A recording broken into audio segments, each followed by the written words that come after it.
Y así, como todos los miércoles a las 6 de la tarde, este es su programa que se llama Meridiano Coco, Cultura con Sabrosura, por esta su radio por internet, magiclatinosvegas.org, la otra cara de Sin City, desde Las Vegas, Nevada, para el mundo. Buenas tardes, buenos días, buenas noches en distintos puntos del planeta, y es un honor recuperarte después de la ausencia. Ay, sí, después sí, de la sí. ausencia, que la gente ya estaba preguntando qué pasaba.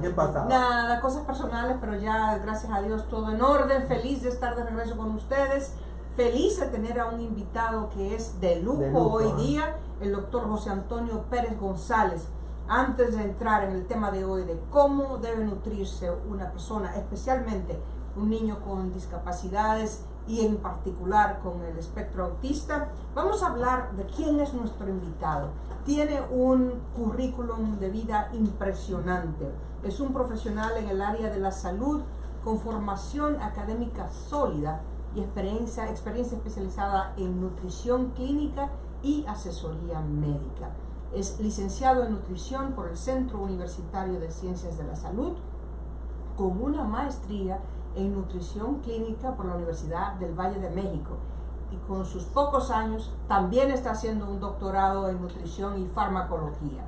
Cuenta con experiencia destacada como consultor en terapia renal, si sufre de los riñones, en asesor médico científico de alta especialidad, colaborando con reconocidas farmacéuticas como Laboratorios Columbia y Exceltis Pharma México.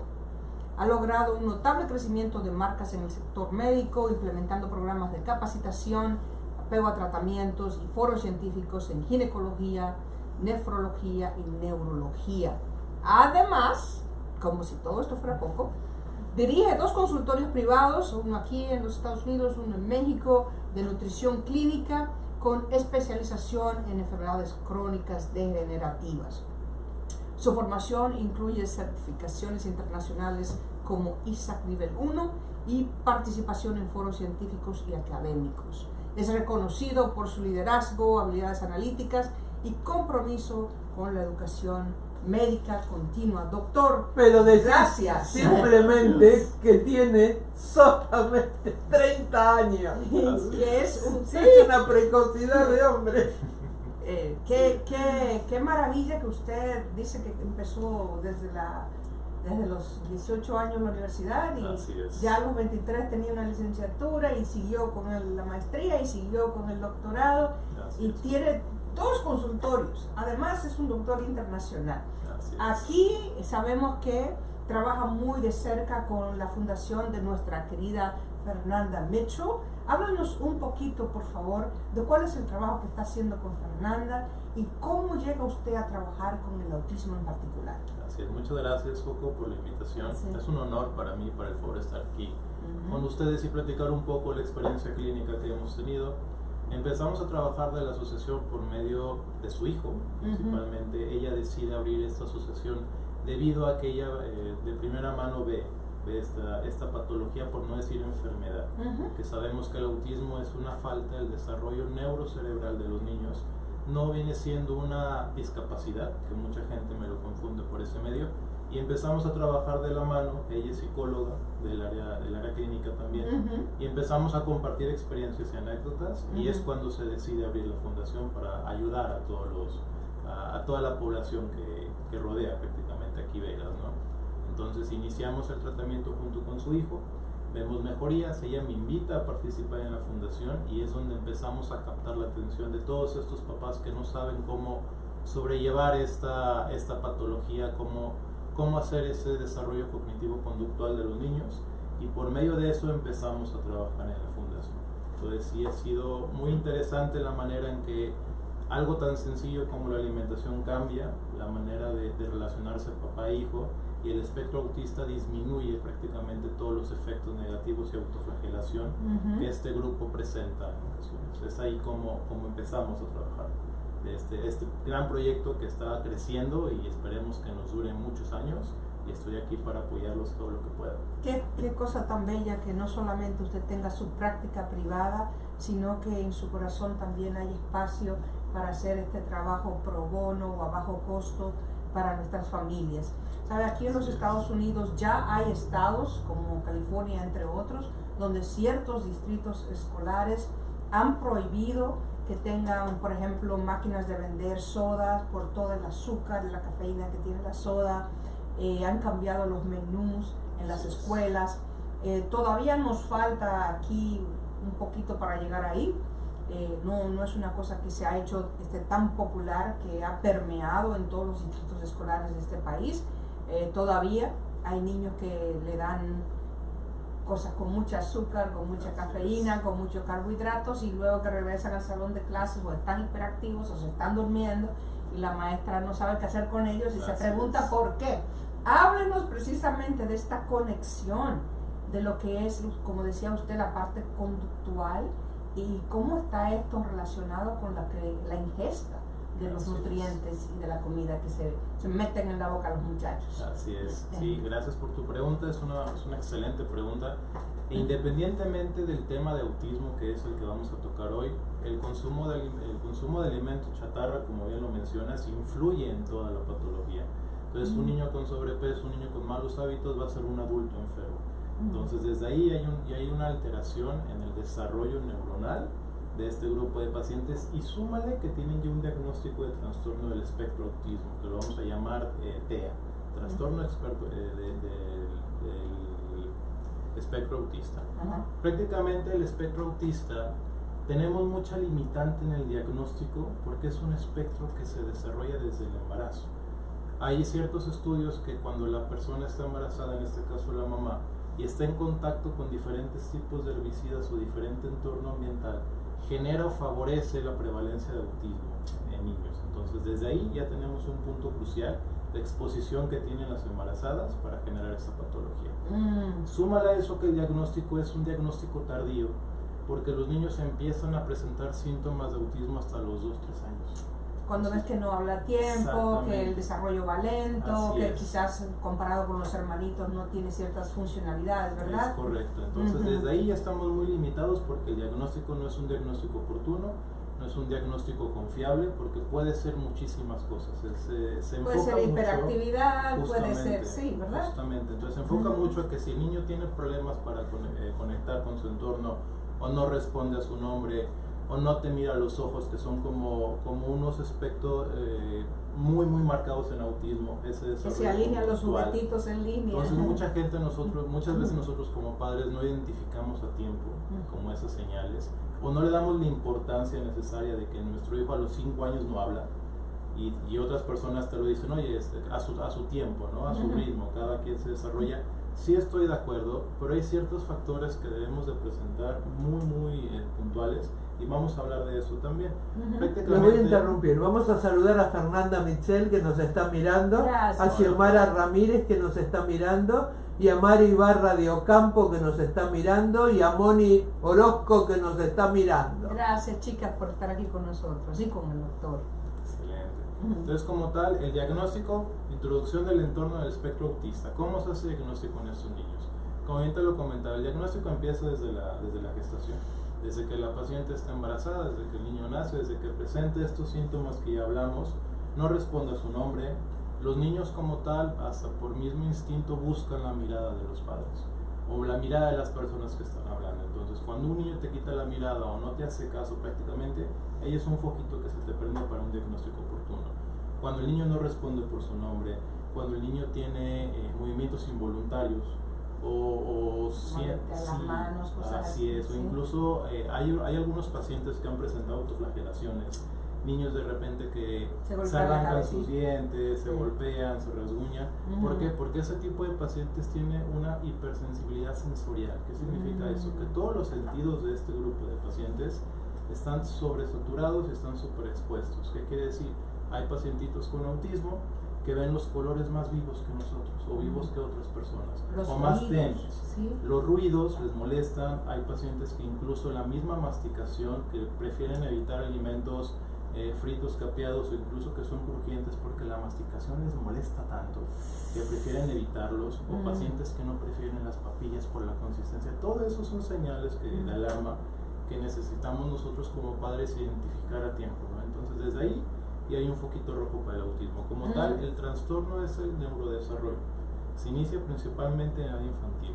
¿Cómo afecta la nutrición en este grupo de pacientes? Este es un tema muy polémico en el área de la salud, Coco, está prácticamente dividido. Hay profesionistas que te dicen, ¿sabes qué? En los 90 hubo la creencia, no sé si me llegaron a escuchar, que incluso si te ponías cierto tipo de vacunas al momento de nacer y de entornos sociales, presentabas una alteración mayor a presentar diagnóstico de autismo. O sobre todo si llevas una alimentación alta en grasas, alta en proteínas, digo, es muy contradictorio. Hay evidencia sólida que menciona que es correcto, pero hay otro punto actual, más actualizado en el 25, que dice no. ¿Qué es correcto? ¿Lo de las vacunas o lo de la dieta grasa? Todo es creencia. Si tú me preguntas, ¿hay un tratamiento específico que funcione para pacientes autistas a grosso modo? La respuesta es no. No existe. Si alguien te dice, tómate esto y tu hijo va a tener menos sintomatología del trastorno del espectro autista, es mentira. Simplemente porque todo el tratamiento debe ser especializado, debe ser individualizado, y el tratamiento que te haga a tu hijo, o le hagas al mío, o le hago al hijo de otro radioescucha que nos escucha, no va a ser similar, o no va a tener no es un moldecito que se le aplica a todos, ¿no? Entonces, no porque el mismo espectro es amplísimo. No podrías tú dar el mismo moldecito para un niño que no tiene un autismo severo contra uno que tal vez sí lo tiene severo, o otro que está en el medio, ¿no? Vamos a saludar a Isabel Vilches, que se acaba de prender. Gracias, Isabel. Prácticamente como tal, los pacientes con espectro autista, entre el 70 y el 90% tienen una alteración tanto en la proteína de la leche. Perdón, ¿te puedo pedir que pongas el micrófono más cerca? Claro que sí. Para que salga más alta la voz. Gracias. Ahí te voy a poner el otro. Tienen una alteración Ahora en la sí. degradación de proteínas de lactosa y proteínas del trigo. En este caso, intolerancia al gluten, intolerancia a la lactosa, la mayoría de los pacientes. No digo que todos, porque puedes que tú conozcas a un paciente autista que no tiene ninguna contradicción alimentaria, y es correcto.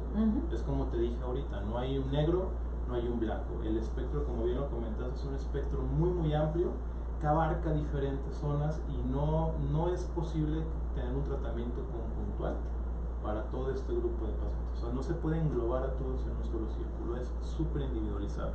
Pero desde ahí ya tenemos alteración gástrica. Entonces, de la alteración gástrica hay evidencia muy sólida que, como te digo, algunos especialistas te van a decir que sí, otros especialistas que no. ¿Cuál es mi recomendación? Es mediante a la prueba y error. Prácticamente tú debes de conocer a tu familiar, a tu hijo que presenta esta patología, y sobre todo hacer un autocriterio y un diagnóstico oportuno, y sobre todo el tratamiento individualizado. Puede que al paciente de hoy en la mañana es intolerante a lactosa, pero el paciente a la tarde no lo es. Entonces tú desde ahí no los puedes englobar.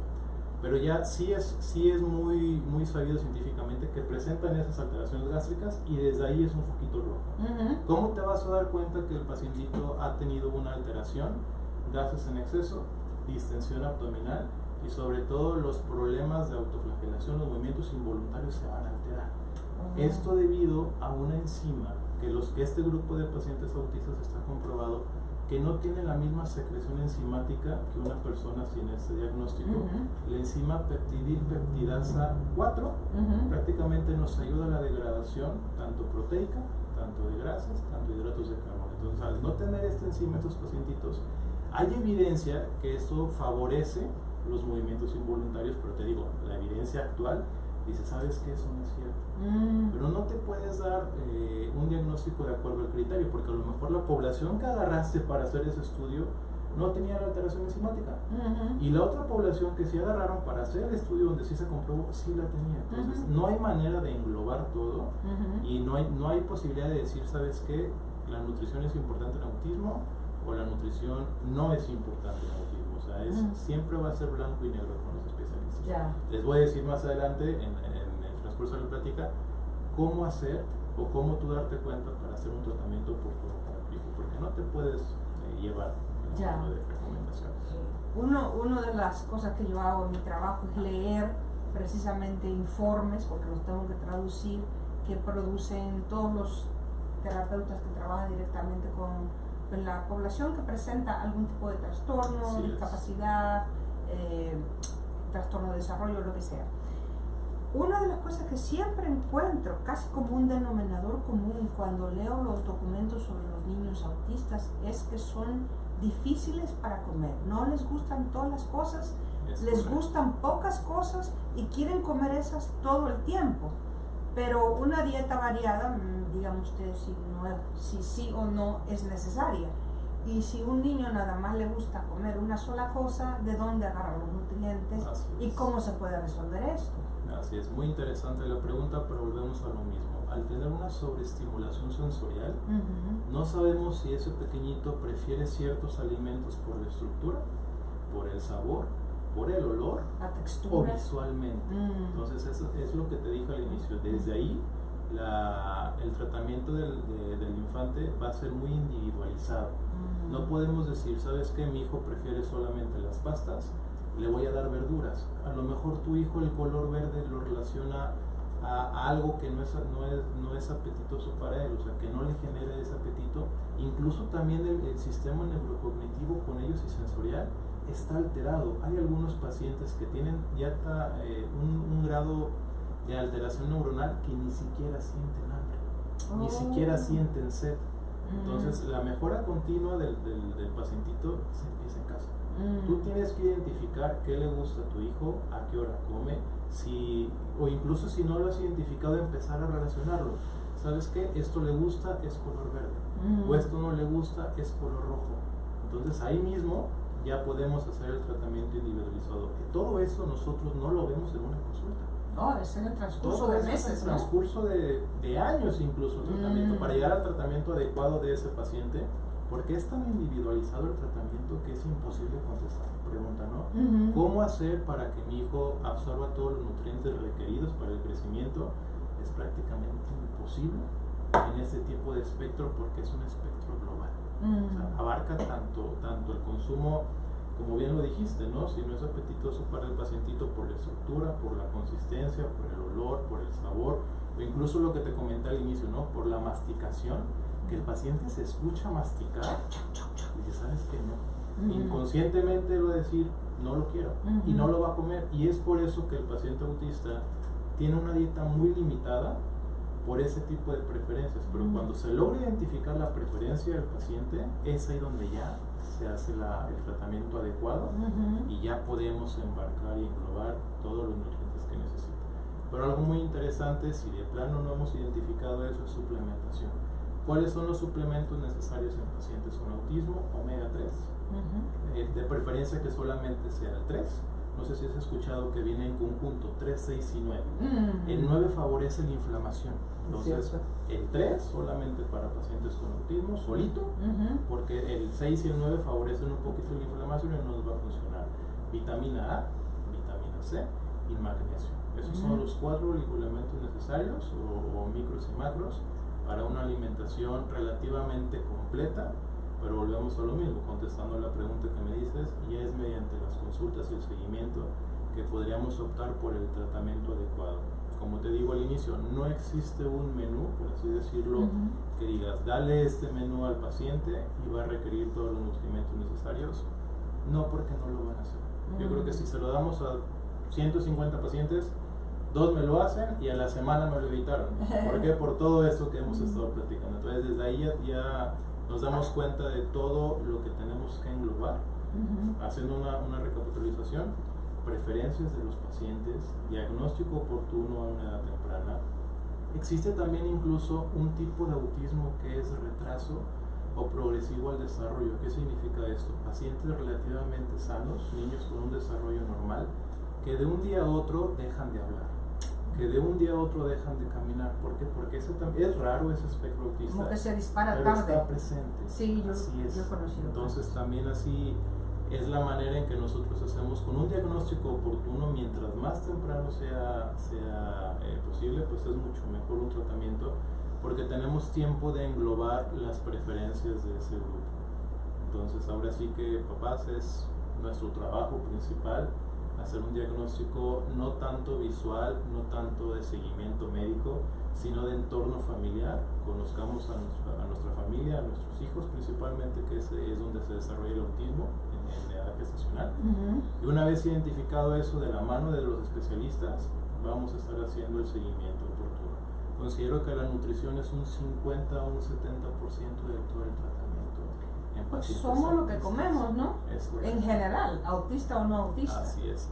Prácticamente los alimentos permitidos para este grupo es muy variado. Todo mundo sabemos cómo comer bien. O sea, si yo te pregunto Coco, ¿cómo te comes bien?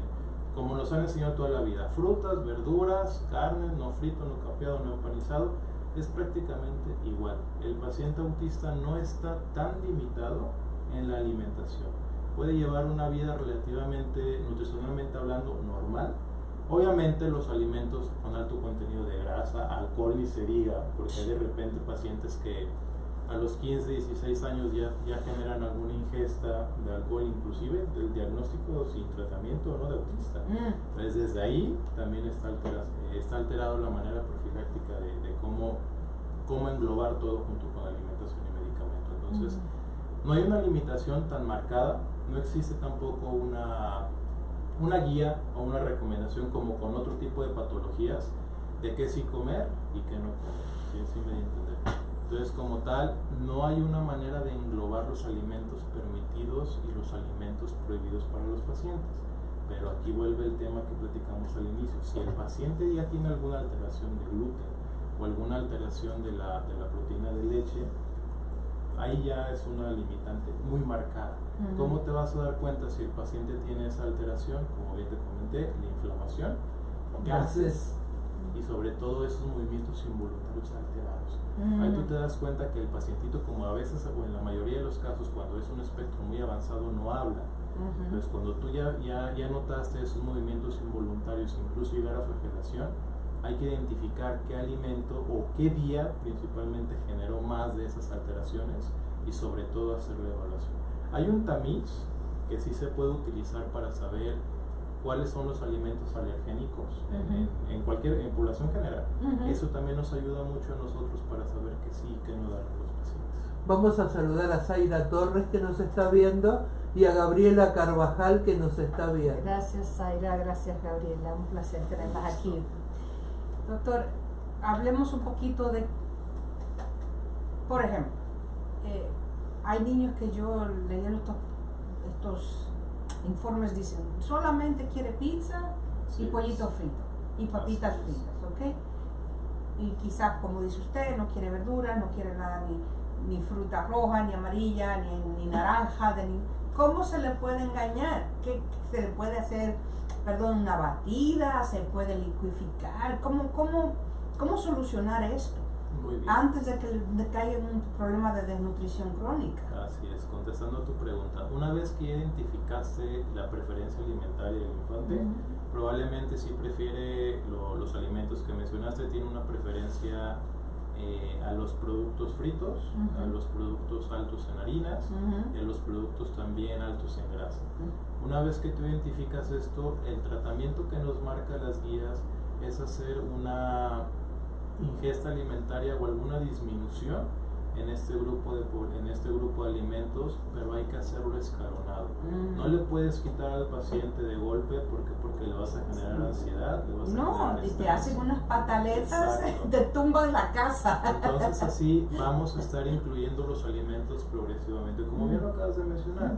¿Cómo lo podemos utilizar? Podríamos utilizar, si identificaste que el paciente no come cosas fritas porque le molesta masticación, optar por papillas de cualquier tipo de fruta o verdura.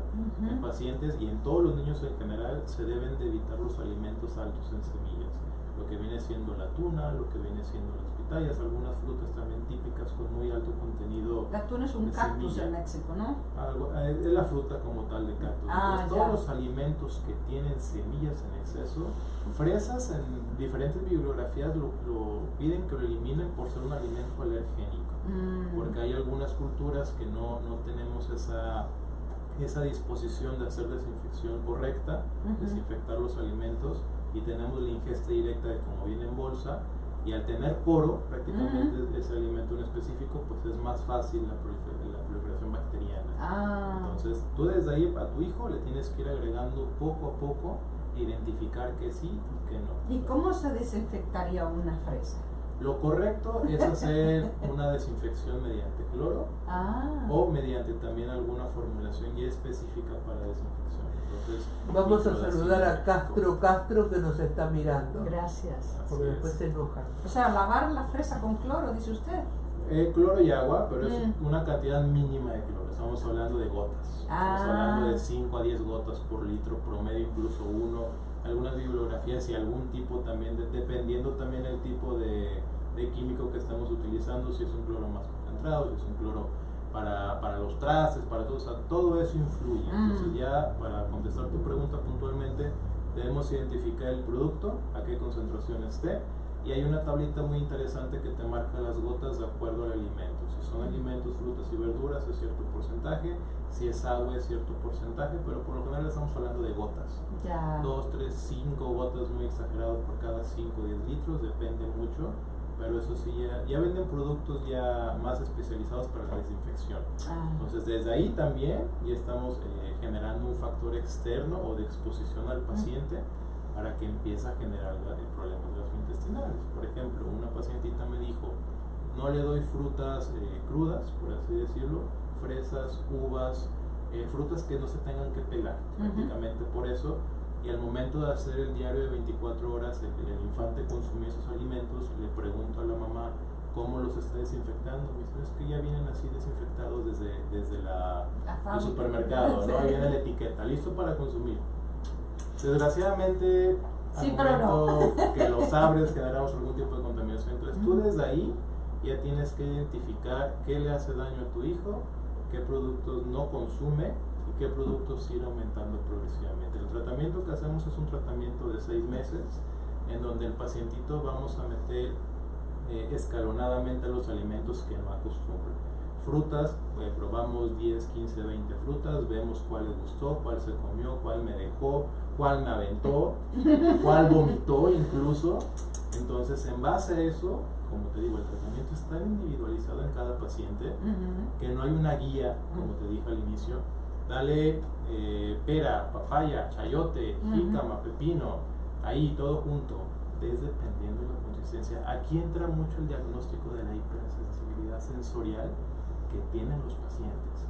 Identificar el color que es atractivo, identificar la textura que le gusta, identificar visualmente, porque hay pacientes que sonará un poco curioso, pero si le serviste el frijol y el arroz en el mismo plato, no se lo come. Tiene que ser separado. Tiene que ser separadito, o primero uno, después el otro.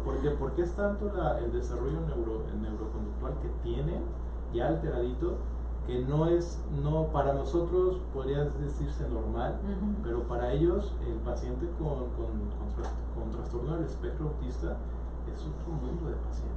O sea, nosotros, que si tocó una cosita, una comida con la otra, que no pueden tocar, sí, son muy particulares. Entonces, mucha gente, y es una frase que me gusta, no debemos de adaptar el mundo al paciente autista.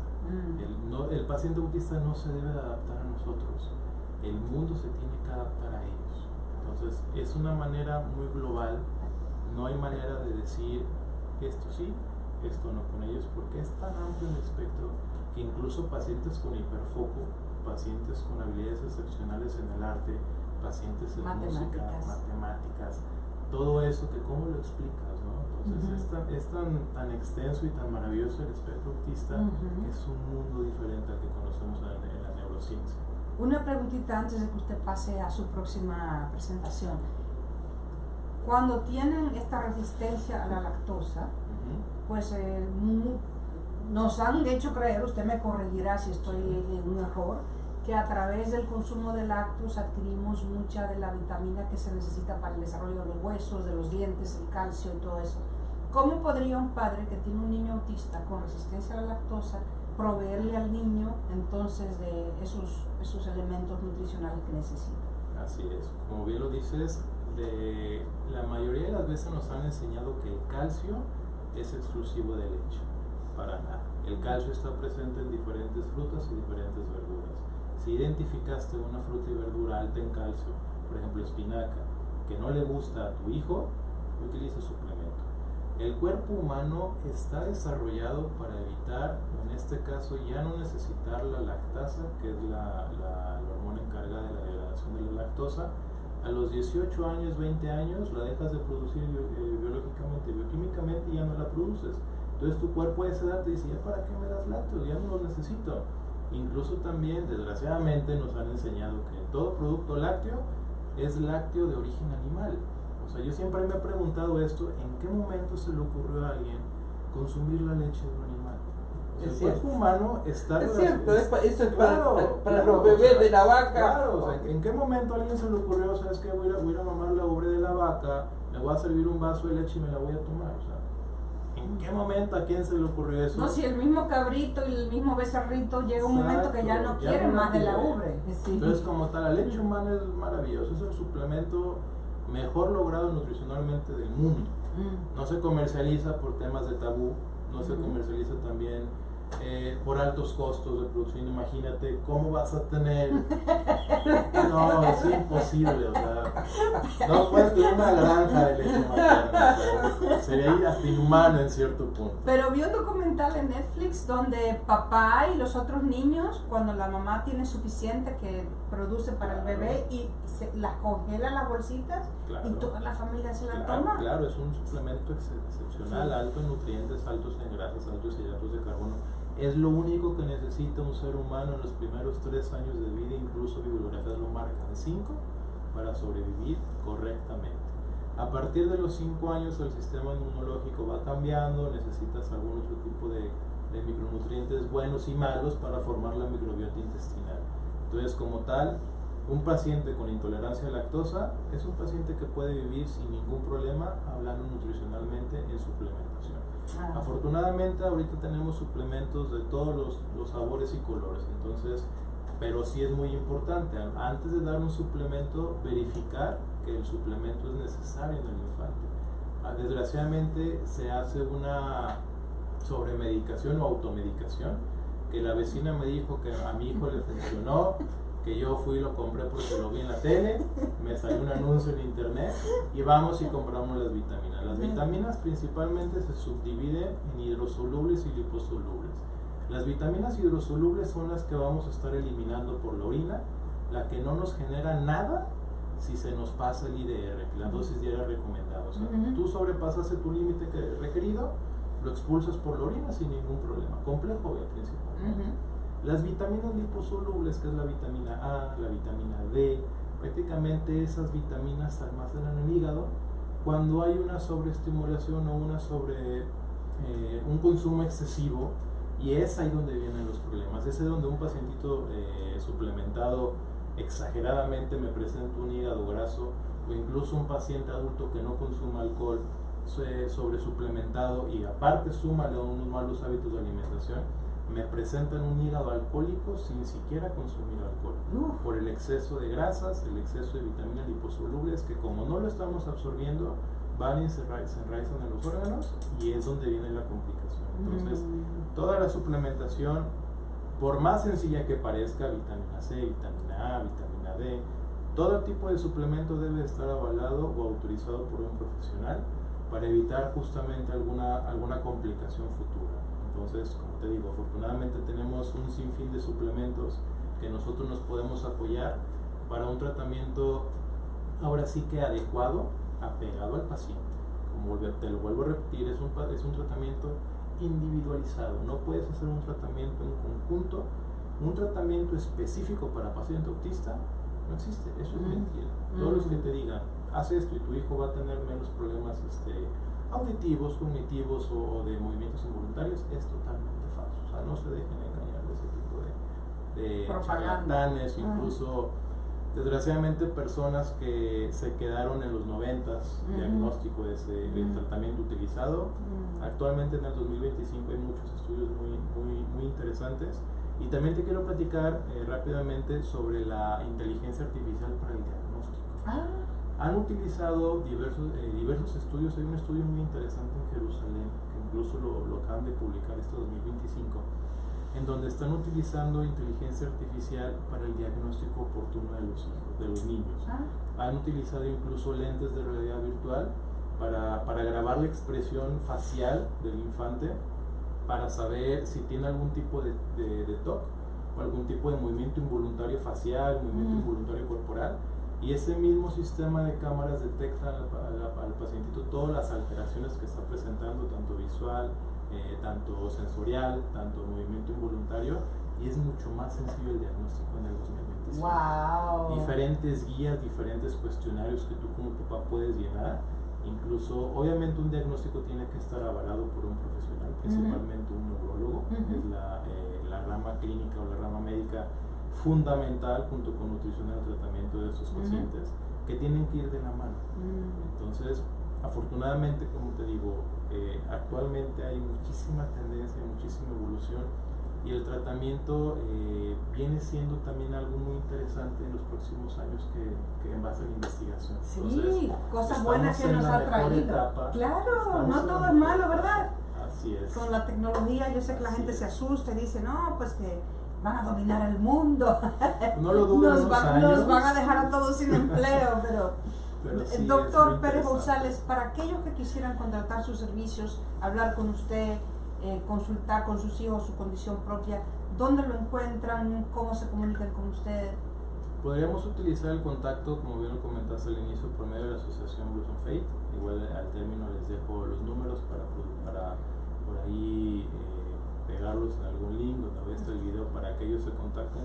Es una asociación sin fines de lucro. Sí, ya estuvo Fernanda Mitchell en este programa hace unos 3 o 4 semanas atrás. Es una asociación también pro familia, que también se preocupa mucho por la economía de los pacientes.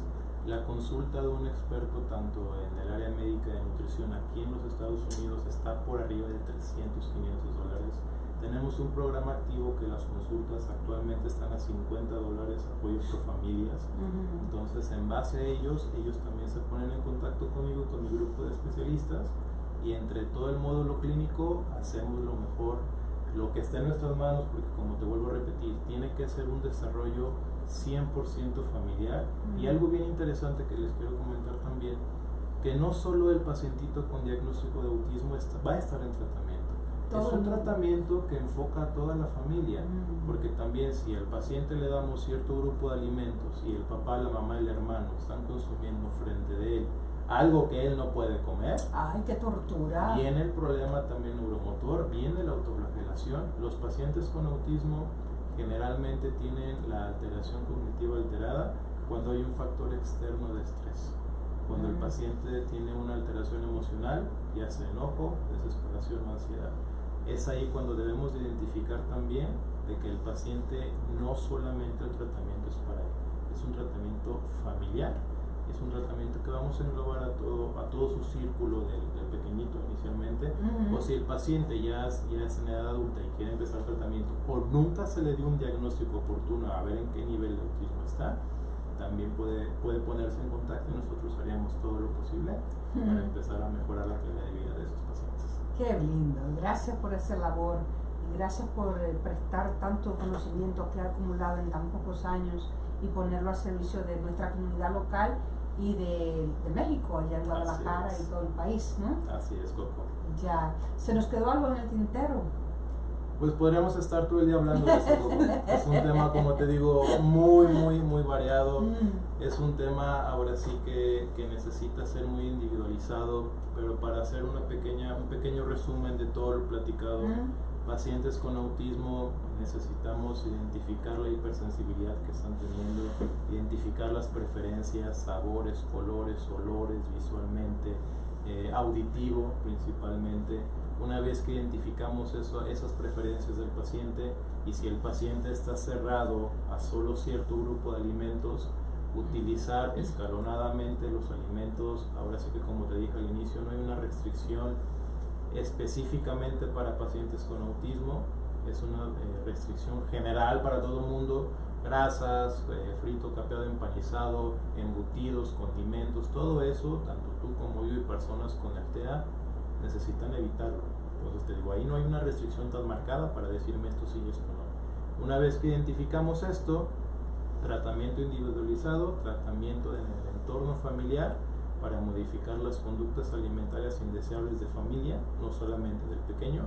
Y sobre eso nos queda un largo camino, con tratamientos de años incluso. Hay tratamientos que apenas, te platico con el hijo de Fernanda, El tratamiento que estamos utilizando con él le ha bajado mucho los problemas de autoflagelación, los problemas de ansiedad y de estrés, simplemente quitando radicales libres. Algo que nos ha funcionado mucho inicialmente con los pacientes es primero evitar alimentos con lactosa y evitar alimentos con gluten. Y de ahí nos vamos. Si me dices que el paciente ya consumía el lácteo, si no ha notado alguna conducta alimentaria indeseable o alguna inflamación o gases, como comentamos, se queda. Pero de cajón es eliminar estos dos. Vámonos escalonadamente, meter verduras, frutas diferentes a su menú actual y sobre eso trabajamos. Sobre eso se hace el tratamiento individualizado que hemos estado platicando. Vamos a saludar a Nicolás Eduardo Pérez, que nos está viendo, Nicolás. y a Rocío Alvarado, que nos está viendo. Gracias por estar con nosotros. Vamos a colgar en la página de Facebook y en todas las páginas la conexión a la página de Blossom Faith Foundation de nuestra querida Fernanda Mitchell.